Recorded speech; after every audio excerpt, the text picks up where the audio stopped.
ব্রাহ্মণবাড়িয়ার আখাউড়ায় যথাযোগ্য মর্যাদায় মহান স্বাধীনতা দিবস পালিত হয়েছে। বুধবার সূর্যোদয়ের সাথে সাথে প্রশাসনের পক্ষে উপজেলা নির্বাহী অফিসার গাজালা পারভিন রুহি বিভিন্ন দপ্তরের কর্মকর্তাদের সঙ্গে নিয়ে উপজেলার স্মৃতিসৌধে পুষ্পস্তবক অর্পণ করেন।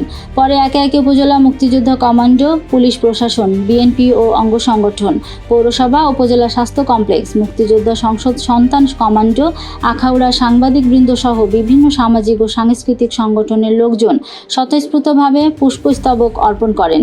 পরে উপজেলার দরুইন গ্রামে সমাহিত বীরশ্রেষ্ঠ মোস্তফা কামালের সমাধি এবং টান মান্দাইলে ৭১-এর গণকবরে পুষ্পস্তবক অর্পণ ও সূরা ফাতিহা পাঠ করা হয়।